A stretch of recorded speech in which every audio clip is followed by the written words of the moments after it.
10th class. देखिए कल वाला आपका लेसन हम पूरा करेंगे। आप कल अधूरा रह गया था, आज यहाँ से स्टार्ट करेंगे सविनय अवज्ञा की ओर। मतलब जो सविनय अवज्ञा का जो आंदोलन चला था वो किस तरह से स्टार्ट हुआ। देखिए फरवरी 1922 में महात्मा गांधी ने असहयोग आंदोलन वापस लेने का निर्णय कर लिया था। उनको लगता था कि आंदोलन बहुत हिंसक होता जा रहा है और सत्याग्रहियों को व्यापक प्रशिक्षण की आवश्यकता है।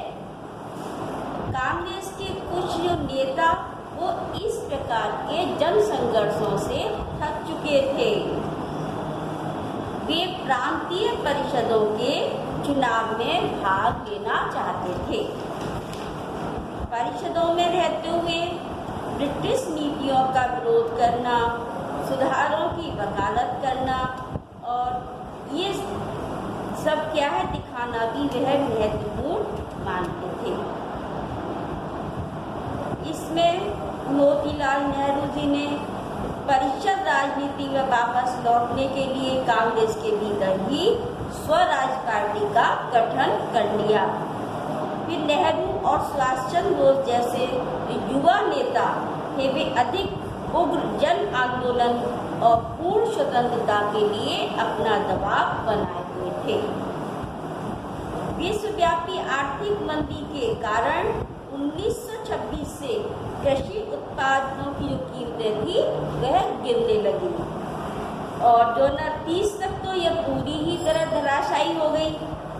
इस तरह से कृषि के उत्पादों की मांगें घटी और निर्यात भी कम होने लगा।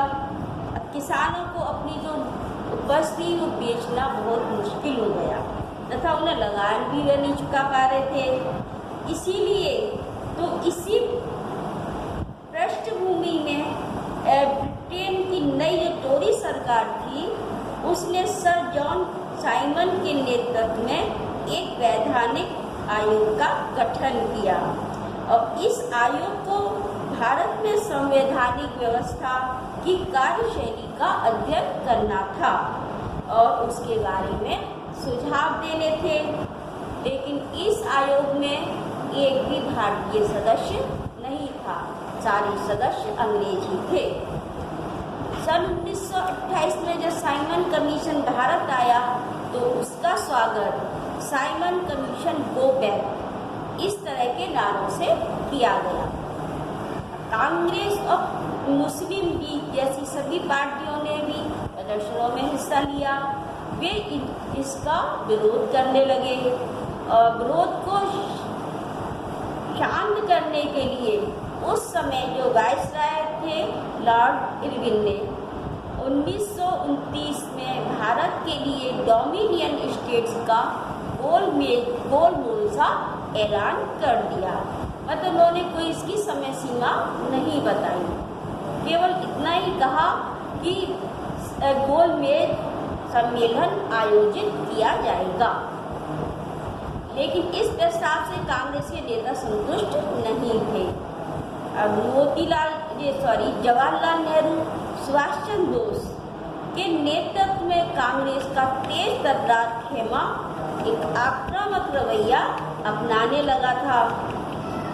लेकिन कुछ समय बाद इस खेमे का प्रभाव भी घटता जा रहा था। दिसंबर 1929 में जवाहरलाल नेहरू की अध्यक्षता में कांग्रेस के लाहौर अधिवेशन में पूर्ण स्वराज की मांग को औपचारिक रूप से मान लिया गया। यह तय किया गया कि 26 जनवरी 1930 को स्वतंत्रता दिवस के रूप में मनाया जाएगा। उस दिन लोग पूर्ण स्वराज के लिए संघर्ष की प्रतिज्ञा करेंगे। लेकिन इस ओर बहुत ही कम लोगों ने ध्यान दिया। अब जो नेहरू जी ने अपने लाहौर अधिवेशन में यह कहा था, सुनिए, कि हमारा विश्वास है कि किसी भी समाज की तरह भारतीय जनता का भी यह एक अहरणीय अधिकार है। उन्हें आज़ादी मिले, अपनी मेहनत का फल मिले और जीवन की सभी आवश्यकताएं पूरी हों, जिससे उन्हें आगे बढ़ने का अवसर मिले। हमारा भी यह विश्वास है कि यदि कोई भी सरकार अपनी जनता को इन अधिकारों से वंचित रखती है और दबाती है तो जनता को सरकार बदलने या उसे समूल समाप्त करने का अधिकार है। भारत में ब्रितानी सरकार ने न केवल भारतीय जनता को स्वतंत्रता से वंचित किया बल्कि जनता का शोषण किया, देश को आर्थिक, राजनीतिक, सांस्कृतिक एवं आध्यात्मिक स्तर पर नष्ट कर दिया है। अतः भारत को अनिवार्य रूप से ब्रिटेन के साथ अपने सभी संबंधों को समाप्त करके पूर्ण स्वराज्य प्राप्त करना चाहिए, जो उन्होंने अपने भाषण में कहे थे। अब देखिए नमक यात्रा, सविनय अवज्ञा आंदोलन। सविनय अवज्ञा आंदोलन कब शुरू हुआ? तो पहले गांधी जी ने नमक यात्रा स्टार्ट की। वो देखिए, क्योंकि देश को एकजुट करने के लिए महात्मा गांधी को नमक एक शक्तिशाली प्रतीक दिखा। उन्होंने वाइसराय इरविन को एक पत्र लिखा और इसमें उन्होंने अपनी 11 मांगों का उल्लेख किया।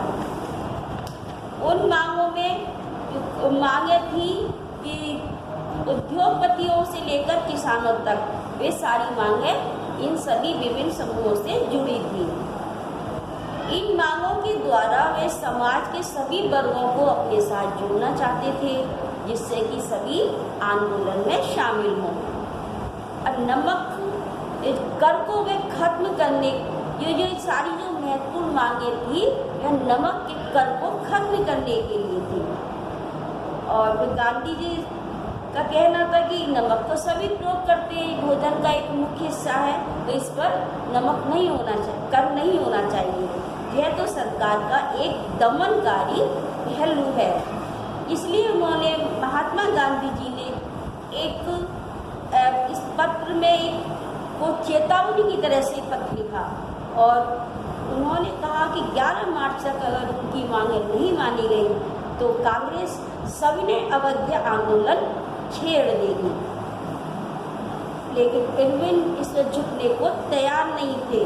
परिणाम स्वरूप गांधी जी ने अपने 78 विश्वस्त सहयोगियों के साथ नमक यात्रा शुरू कर दी, जो साबरमती आश्रम से लेकर डांडी तक थी। डांडी नामक गुजराती तटीय कस्बे में समाप्त होनी थी। यह 14 दिनों तक चली यात्रा। इस यात्रा में बीच में बहुत से लोग भी उनसे जुड़ते गए। अंत में 6 अप्रैल को डांडी पहुंचकर गांधी जी ने समुद्र के पानी को उबालकर नमक बनाना शुरू किया और इस तरह से उन्होंने ब्रिटिश कानून का उल्लंघन करके वहाँ सविनय अवज्ञा आंदोलन शुरू कर दिया। अब सविनय अवज्ञा आंदोलन का प्रारंभ देखिए। ये सविनय अवज्ञा आंदोलन प्रारंभ हो चुका था और लोगों को न केवल अंग्रेजों का सहयोग न करने के लिए बल्कि औपनिवेशिक कानूनों का उल्लंघन करने के लिए भी उनका आह्वान किया जा रहा था। देश के विभिन्न भागों में हजारों लोगों ने नमक कानून तोड़ा, नमक कारखानों के सामने प्रदर्शन किया। जब आंदोलन फैला तो विदेशी कपड़ों का बहिष्कार भी होने लगा और शराब की दुकानों की पिकेटिंग होने लगी। किसानों ने लगान और चौकीदार कर चुकाने बंद कर दिए। कर्मचारियों ने भी त्याग पत्र दिए और जो बहुत से स्थानों में जंगलों में रहने वाले लोग थे उन्होंने भी वन कानूनों का उल्लंघन किया। वे लकड़ी बीनने और मवेशियों को चराने के लिए आरक्षित वनों में घुसने लगे। अब घटनाओं से भयभीत जो ये सरकार थी, उन्होंने कांग्रेसी नेताओं को वो गिरफ्तार करने लगी, जिससे बहुत सी जगह पर हिंसा होने लगी। अप्रैल 1930 में जब महात्मा गांधी के समर्पित साथी अब्दुल गफ्फार खान को गिरफ्तार किया गया तो गुस्साई भीड़ ने पुलिस की गोलियों का सामना करते हुए वह भी सड़क पर उतर आई और जिसमें बहुत से लोग मारे गए। फिर महात्मा गांधी जी को भी गिरफ्तार कर लिया गया। इधर शोलापुर के औद्योगिक मजदूरों ने अंग्रेजी शासन के प्रति पुलिस चौकियों, नगर पालिका भवनों, अदालतों, रेलवे स्टेशनों पर हमले कर दिए। सरकार ने भयभीत सरकार ने निर्मम और फिर दमन का रास्ता अपनाया। शांतिपूर्ण सत्याग्रहियों पर भी हमले किए इसने, औरतों बच्चों को भी मारा पीटा। लगभग 1 लाख लोग गिरफ्तार कर लिए गए। फिर महात्मा गांधी ने जब देखा कि बहुत हिंसा हो रही है, तो अहिंसा के समर्थक जो गांधी जी थे, उन्होंने एक बार फिर से अपना ये आंदोलन वापस ले लिया। 5 मार्च 1931 को उन्होंने इरविन के साथ एक समझौते पर हस्ताक्षर किए, जिसे गांधी इरविन समझौते के द्वारा गांधी जी ने लंदन में होने वाले दूसरे गोलमेज सम्मेलन में हिस्सा लेने के लिए अपनी सहमति व्यक्त की। इसके बदले में सरकार राजनीतिक कैदियों को रिहा करने पर सहमत हो गई। लेकिन 1971 के सम्मेलन के लिए गांधी जी लंदन गए। यह वार्ता बीच में ही टूट गई और निराश होकर उन्हें वापस लौटना पड़ा। फिर गांधी जी ने देखा कि सरकार ने नए सिरे से दमन प्रारंभ कर दिया है। गफ्फार खान, जवाहरलाल नेहरू दोनों जेल में थे, तो कांग्रेस को सरकार ने गैरकानूनी घोषित कर दिया था। सभाओं, प्रदर्शनों, बहिष्कार जैसी गतिविधियों को रोकने के लिए कठोर कदम उठाए जा रहे थे। तो भारी आशंकाओं के बीच गांधी जी ने सबने अवज्ञा आंदोलन को दोबारा से शुरू किया। यह वर्ष भर ये आंदोलन चला, 1934 तक आते आते, लेकिन इस आंदोलन की गति मंद पड़ गई। देखिए हमारे इसमें बॉक्स में हमारे जो युवा क्रांतिकारी थे, उन्होंने कहा कि क्रांति मानव जाति का जन्मसिद्ध अधिकार, जन्मजात अधिकार है। स्वतंत्रता प्रत्येक मनुष्य का जन्मसिद्ध अधिकार है, जिसका अपहरण नहीं किया जा सकता। श्रमिक वर्ग ही समाज का वास्तविक पोषक होता है। और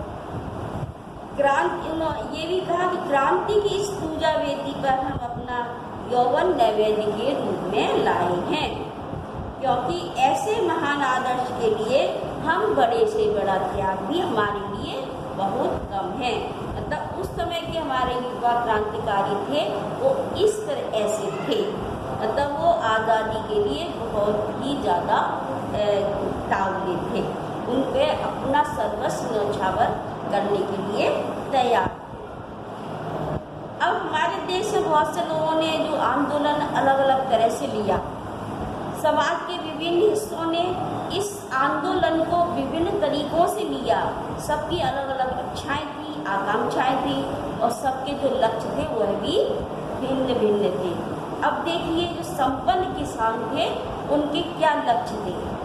तो गांवों में संपन्न किसान समुदाय जैसे गुजरात के पाटीदार, उत्तर प्रदेश के जाट, ये लोग आंदोलन में सक्रिय थे, लेकिन व्यावसायिक फसलों की खेती करने के कारण व्यापार में मंदी और गिरती कीमतों से वे बहुत ही परेशानी का सामना कर रहे थे।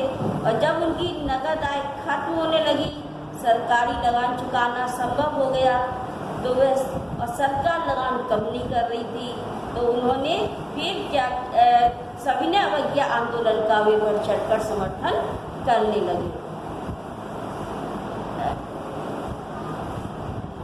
और जो संपन्न किसानों ने उन्होंने अपने समुदाय को एकजुट भी किया। और लेकिन जब 1931 में लगान के घटे बिना आंदोलन वापस ले लिया गया, तो उन्हें बहुत ही निराशा हुई, जिसके परिणाम स्वरूप जब 1932 में आंदोलन दोबारा शुरू हुआ, तो उसमें उन्होंने हिस्सा लेने से इनकार कर दिया। अब ये जो संपन्न किसान थे, अब गरीब किसान देखे। गरीब किसान केवल लगान में ही कमी नहीं चाहता था, वह तो जमींदारों से पट्टे की जमीन को लेकर वे खेती कर रहे थे। तो वे चाहते थे कि जो ना जमींदारों को जो किराया चुकाना था उसे माफ कर दिया जाए। अमीर किसानों, अच्छा, लेकिन अमीर किसानों और जमींदारों की नाराजगी के भय से जो कांग्रेस थी वह किराया विरोधी आंदोलन को समर्थन देने में हिचकिचा रही थी, क्योंकि उनको लग रहा था कि गरीब किसानों और इस कारण गरीब किसानों और कांग्रेस के बीच जो संबंध थे वो अनिश्चित बने रहे। मतलब कांग्रेस को ये लग रहा था कि अमीर जो संपन्न किसान है वो दूर हट जाएंगे, वो इस आंदोलन से हट जाएंगे, तो इसीलिए वो उनका समर्थन देने में हिचकिचा रही थी। अब व्यवसायी वर्ग देखिए, प्रथम विश्व युद्ध के दौरान भारतीय व्यापारियों और उद्योगपतियों ने बहुत मुनाफा कमाया था। वे अपने कारोबार को फैलाने के लिए उन्होंने एक ऐसी औपनिवेशिक नीतियों का विरोध किया जिनके कारण उनकी व्यावसायिक गतिविधियों में रुकावट आ रही थी। भारतीय व्यवसायी विदेशी वस्तुओं के आयात से सुरक्षा चाहते थे, मतलब वे चाहते थे कि आयात में कमी आए। अब इसमें जैसे बिरला जैसे जाने माने उद्योगपतियों के नेतृत्व में और जो उद्योगपति थे उन्होंने भारतीय अर्थव्यवस्था पर औपनिवेशिक नियंत्रण का विरोध किया। उन्होंने आंदोलन को आर्थिक सहायता दी और आयातित वस्तुओं को खरीदने या बेचने से इनकार कर दिया। अधिकतर व्यवसायी स्वराज को ऐसे युग के रूप में देखते थे जहां कारोबार पर औपनिवेशिक पाबंदियां नहीं होंगी, व्यापार या उद्योग स्वतंत्र रूप से फल फूल सकेंगे। द्वितीय गोलमेज सम्मेलन की विफलता के बाद जो व्यवसायिक संगठनों का उत्साह था वह भी मंद पड़ गया था। उन्हें उग्र गतिविधियों का भय था कि लंबी अशांति आशंका और कांग्रेस के युवा सदस्यों में समाजवाद के बढ़ते प्रवाह से वे डरे हुए थे। अब औद्योगिक श्रमिक वर्ग देखिए, औद्योगिक श्रमिक वर्ग ने सविनय अवज्ञा आंदोलन में नागपुर के अतिरिक्त और कहीं भी बड़ी संख्या में भाग नहीं लिया, अर्थात केवल नागपुर में ही उन्होंने भाग लिया था। और जैसे जैसे जो उद्योगपति थे वे कांग्रेस के समीप आ रहे थे, मजदूर उनसे अलग होते जा रहे थे। फिर भी कुछ मजदूरों ने सविनय अवज्ञा में हिस्सा लिया। उन्होंने विदेशी वस्तुओं के बहिष्कार किए और गांधीवादी विचारों को कम वेतन व खराब कार्य स्थितियों के विरुद्ध अपनी लड़ाई से जोड़ लिया।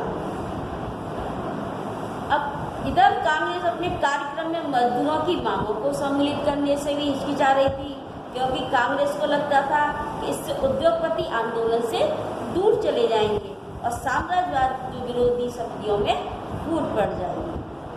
अब इस आंदोलन में महिलाओं ने भी बड़े पैमाने पर हिस्सा लिया था। वे जुलूसों में उन्होंने हिस्सा लिया, नमक बनाया, विदेशी कपड़ों व शराब की दुकानों की पिकेटिंग की, और जितनी भी जो महिलाएं थी इसमें जो सक्रिय थी वो ज़्यादातर उच्च जाति की महिलाएं थी।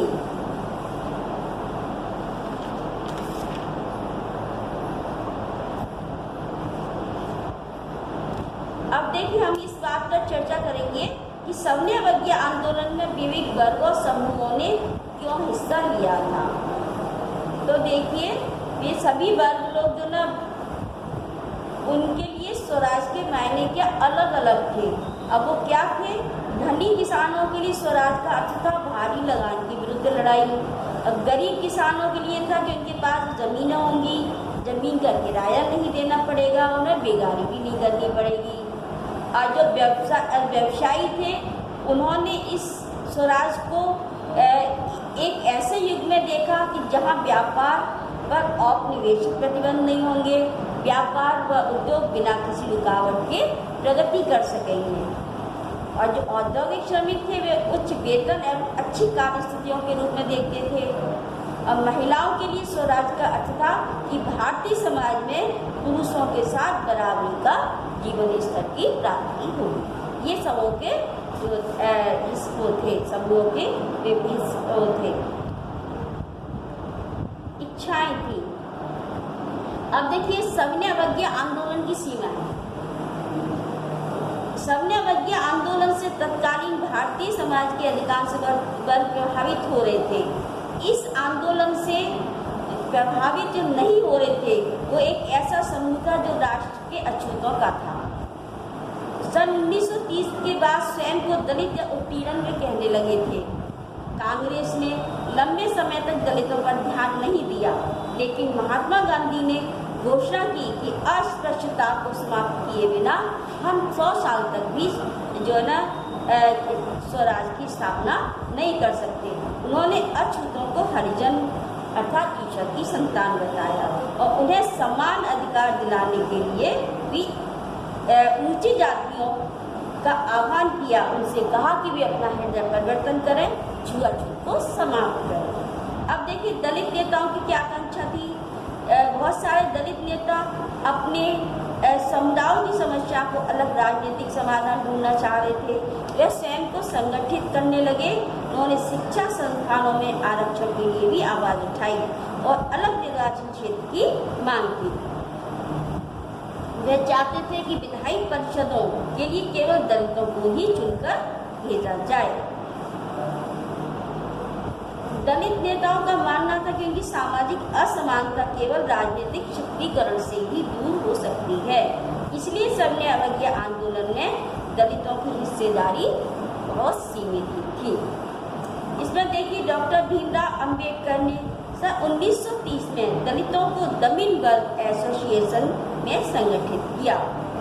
अंबेडकर ने गांधी जी की जो ना एक राय मानी थी कि सितंबर 1932 में पुनः उनकी राय को मान करके 1932 में पुनः पैक्ट पर हस्ताक्षर कर दिए थे। अब देखिए मुस्लिम राजनीतिक संगठनों का रवैया। जो मुस्लिम राजनीतिक संगठनों ने भी सविनय अवज्ञा आंदोलन के लिए कोई विशेष उत्साह नहीं दिखाया। वे असहयोग खिलाफत आंदोलन के शांत पड़ जाने के बाद मुसलमानों का एक जो बड़ा हिस्सा कांग्रेस से कटा हुआ अनुभव करने लगा था। 1920 के दशक में कांग्रेस हिंदू महासभा जैसे हिंदू धार्मिक राष्ट्रवादी और संगठनों के बहुत ही करीब दिखने लगी थी। हिंदू मुसलमानों के बीच संबंध खराब होते गए। दोनों समुदाय उग्र धार्मिक जुलूस निकालने लगे। कई शहरों में हिंदू मुस्लिम सांप्रदायिक टकराव दंगे भी हुए और इन दोनों समुदायों के बीच में दूरियां बढ़ती गई। लेकिन आगे चलकर कांग्रेस और मुस्लिम लीग ने एक बार फिर गठबंधन का प्रयास किया।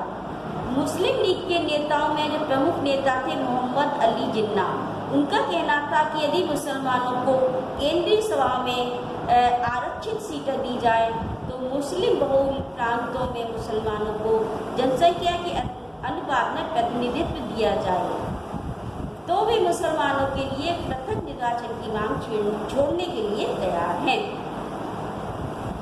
हिंदू महासभा के जो एम.आर. जयकर ने उन्होंने इस समझौते के लिए खुलेआम निंदा की।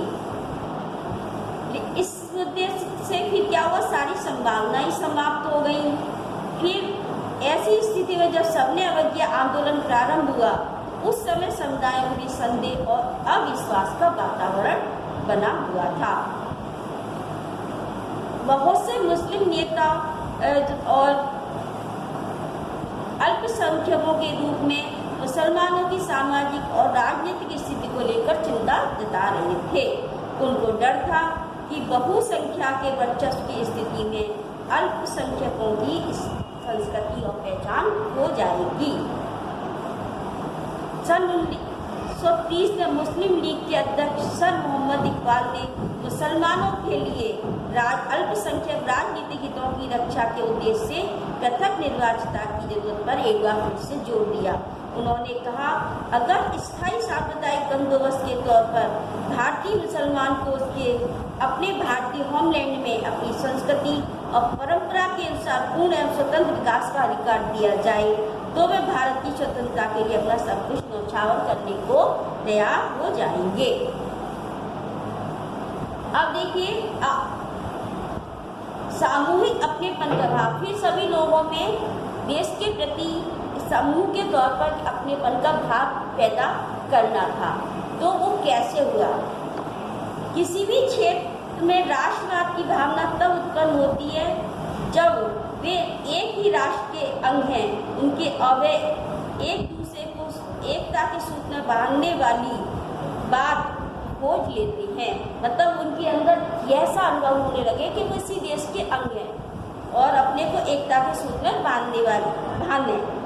तो भारत में साझा अनुभव अथवा अपनेपन की भावना आंशिक रूप से संयुक्त संघर्षों के चलते धीरे धीरे उत्पन्न हुई। इनके अतिरिक्त बहुत सारी सांस्कृतिक प्रक्रिया भी हुई जिनके द्वारा राष्ट्रवाद लोगों की कल्पना और उनके अंतःकरण पर छा गया। इतिहास व साहित्य, लोक कथाएं व गीत, चित्र, प्रतीक, इन सभी ने राष्ट्रवाद को साकार करने में अपना योगदान दिया और इन सभी के कारण लोगों के मन में अपनेपन का भाव पैदा हुआ। क्योंकि ये कहना था कि राष्ट्रवाद, राष्ट्र की पहचान सबसे अधिक किसी तस्वीर में अंकित की जाती है, जिसका उदाहरण हम फ्रांसीसी क्रांति और यूरोप के राष्ट्रवाद में देख चुके हैं, क्योंकि वहाँ पर भी उन्होंने देश को एक स्त्री के रूप में, प्रतीक के रूप में माना था। तो इसलिए लोगों ने भी जो ना अपनी एक ऐसी छवि, इससे लोगों को एक ऐसी छवि गढ़ने में सहायता मिलती है जिसके द्वारा वे राष्ट्र को एक पहचान दे सकती हैं। अब देखिए 20वीं सदी में राष्ट्रवाद के विकास के लिए भारत की पहचान भी भारत माता के रूप में तस्वीर में अंकित की गई। मतलब अपने भारत माता, अपने देश को भी भारत माता के रूप में तस्वीर के द्वारा प्रदर्शित किया गया। और फिर 1870 यह तस्वीर बंकिम चंद्र चट्टोपाध्याय ने बनाई थी और उन्होंने 1870 के दशक में मातृभूमि की स्तुति के रूप में वंदे मातरम गीत भी लिखा, जिसे उपन्यास आनंद मठ में शामिल किया गया। देखिए तस्वीर दी गई है, इससे भारत माता को एक सन्यासिनी के रूप में दिखाया, जिनके एक हाथ में वस्त्र है, दूसरे हाथ में माला है, एक में पुस्तक है और एक में धान्य है। अर्थात इससे पता चलता है कि भारत माता जो ना हमको सभी चीज़ से, भारत माता सभी चीज़ से संपन्न है, जो सभी तरह से हमारी जो इच्छा पूर्ति करती है। और इस चित्र में वह शांत, गंभीर, दैवी, आध्यात्मिक गुणों से युक्त दिखाई गई हैं। इस मातृ छवि के प्रति श्रद्धा को राष्ट्रवाद ने आस्था का प्रतीक ये माना जाने लगा।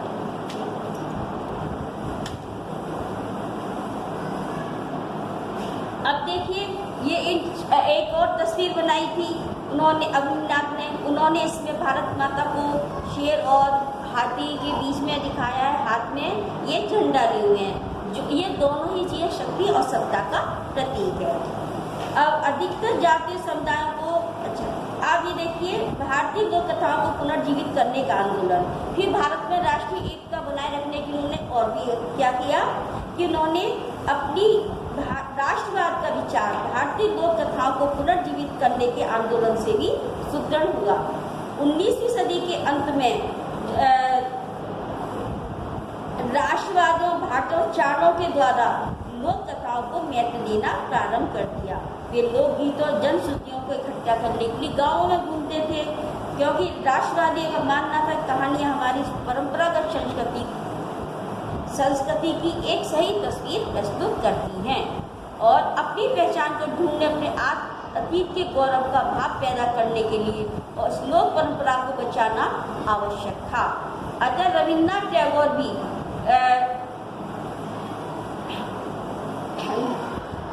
रविन्द्रनाथ टैगोर ने भी लोक परंपराओं को पुनर्जीवित करने वाले आंदोलन का नेतृत्व किया। लोगों के वास्तविक विचार और विशिष्टताओं की सबसे विश्वसनीय यह ही अभिव्यक्ति है। देखिए विशिष्ट चिन्हों, प्रतीकों का प्रयोग किया गया। जैसे जैसे राष्ट्रीय आंदोलन आगे बढ़ा, राष्ट्रीय नेता लोगों को एकजुट करने और उन्हें राष्ट्रवाद की भावना भरने के लिए चिन्हों, प्रतीकों के बारे में अधिक जागरूक होते चले गए। अब इतिहास की हम फिर से व्याख्या करते हैं।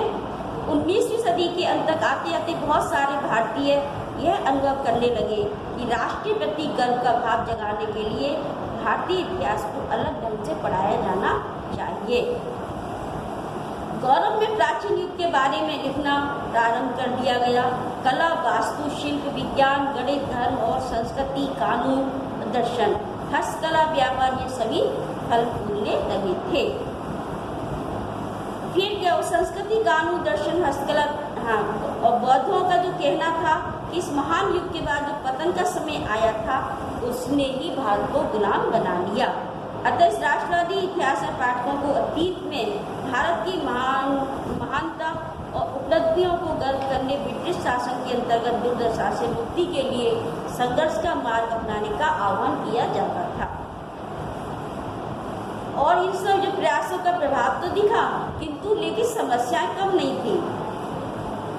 इस अतीत का महिमामंडन किया जा रहा था और हिंदुओं का, और जो वह अतीत था वह हिंदुओं का था। जिन छवियों या तस्वीरों का सहारा लिया जा रहा था वे सभी हिंदू के प्रतीक थे। ऐसी स्थिति में जो अन्य समुदाय के जो लोग थे वो अपने को अलग महसूस कर रहे थे।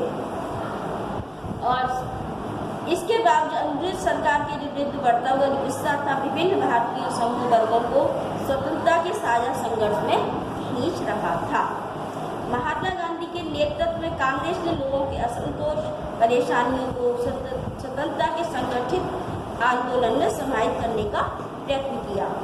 महात्मा गांधी ने भी पूरे देश को एकता के सूत्र में बांधने का प्रयास किया, लेकिन इस आंदोलन में हिस्सा लेने वाले विभिन्न समूह वर्ग थे, वे उनकी आकांक्षाओं अपेक्षाओं के साथ वे भाग ले रहे थे। उनकी शिकायतें बहुत अधिक थीं, इसलिए औपनिवेशिक शासन से मुक्ति का भी सबके लिए अपना अपना अलग अर्थ था। कांग्रेस इन मतभेदों को हल करने और सुनिश्चित करने का सदैव प्रयास कर रही थी, और एक समूह की मांगों के कारण कोई दूसरा समूह और एक समूह की मांगों के कारण कोई दूसरा समूह दूर न चला जाए और आंदोलन में बिखराव न आ जाए। इसलिए जो राष्ट्र आंदोलन से उभर रहा था वह औपनिवेशिक शासन की मुक्ति की चाह रखने वाला वैसी आकांक्षाओं का एक सम्मिलित रूप था। अब देखिए भारत छोड़ो आंदोलन। कृष्ण मिशन की असफलता एवं द्वितीय विश्व युद्ध के प्रभावों ने भारत में व्यापक असंतोष को जन्म दिया, जिसके फलस्वरूप गांधी जी ने एक आंदोलन शुरू किया।